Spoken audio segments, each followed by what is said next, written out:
السلام عليكم أصحابتا warkiina maxaad haysiin khayr badan bay idin rajaynaya dhamaantiin saaka waxa weeyaan maalintii labaad ee ciida insha Allah waxaan isku dayaa bal inaan maxay aan kala oo balama iyo waxyaabo aan leeyahay waxaan rabaa inaan iska soo dhameeyo oo waa saan idin sheegaba de mashruuc ban ku jira hawl ban ku jira Ilaahay soo fududeeyo marka waxaan ku ori saaka waxaan toosay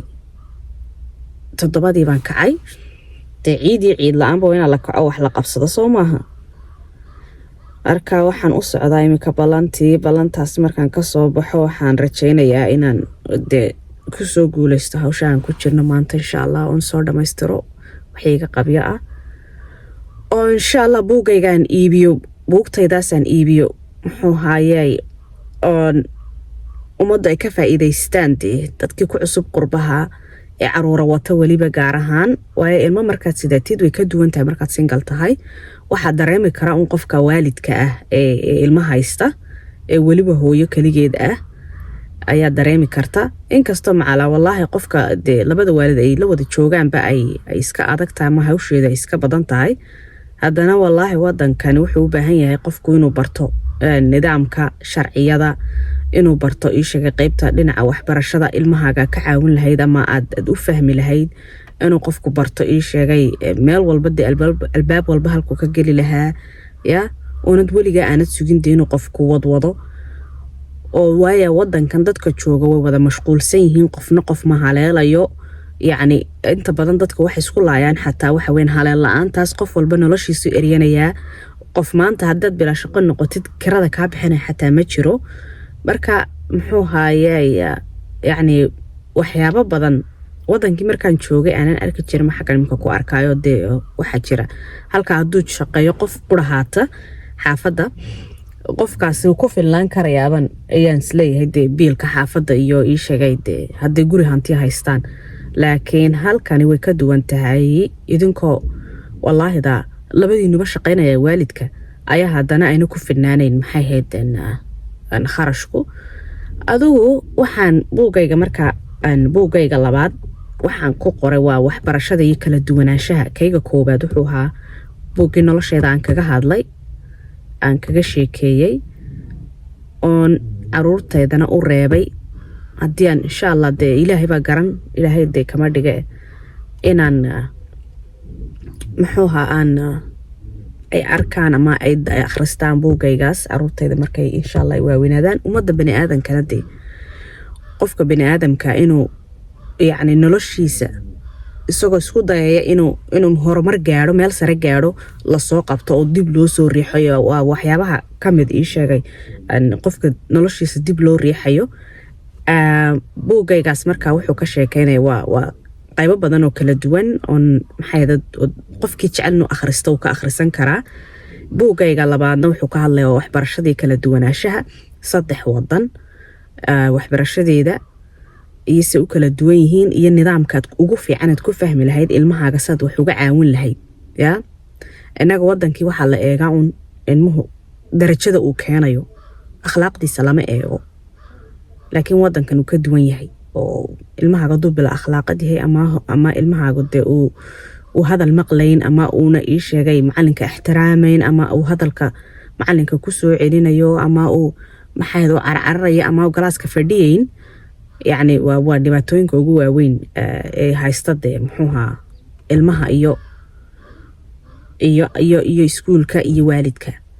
marka waxa buugaygaas kalena waxyaabo badan baa ku qoran oo idinka anfici doona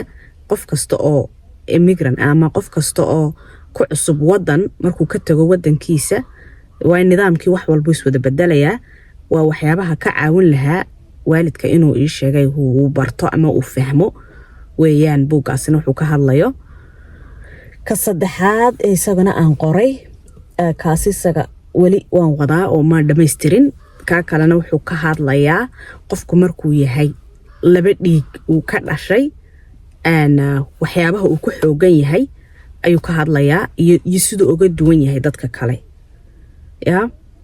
waa isaad ogtiin badcidii taqaana anu waxaan ahay laba dhiig basakay dhalay aniga waxaan ahay marka waa Soomaali iyo Yemen laba dhiigo isku jira marka dadka qaar waxa ay yiraahdaan muwaladka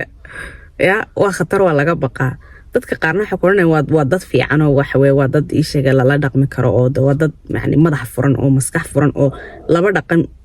iyo laba af iyo laba wadan oo ka tirsan dhinacaasiba marka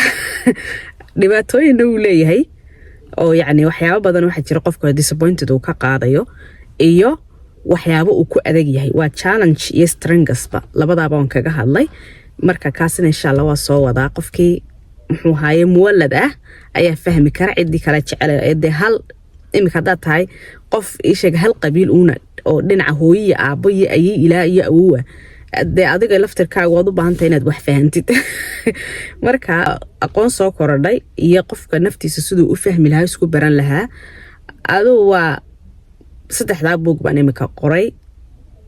laba kamidana waan publish gareeyay oo marka kii saddexaad kaasi ay haray imika markaan dhamaystiro hawlahayga waxa igu dhan ay insha Allah qof walba uu buugtaydaas iibsan karaa oo akhrisan karaa oo fahmi karaa waa kaas khayr badan bay idin rajeynayaa anigana ii soo duceeya idinkana waa idin soo duceynayaa ya maskax furan baa loo baahan yahay iyo miir soo jeeda habeen iyo maalin oo maskaxdiina aad u sheegtaan inaad wax walbana qaban kartaan oo sida ugu wanaagsan u qaban kartaan oo sida ugu degan uu ii sheegay aad u maamulan kartaan reerkiina ubadkiina naftiina waa inta waxaan ka hadlaa anigu yaa inta wax dheer kuma jiro مع السلامة خير بدو بدي رجينا وصيبة حياة هبه ونكسن كلها وحويانا الصباح ونكسن أنا إلو بينا channel كيغا قفكي إيش يعني قريني مقعي وفاطمة ناصر علي channel كيغا نوافاتوما resilience كسو دو مرلبادي مرسد حادنا أنا إلو بين مرول بنينا سي شير قريسو سي فافيسيد خيركا ود إيش أصحاب هادو قد بيسيد عدي ربطة إن أي ay kordhisato ama wax fahanto ama aqligooga furaan iyo niyadooda iyo maskaxdoodaba u sii share gareeya dadkii jecel horumar wakaas nin iyo naagba ma salaama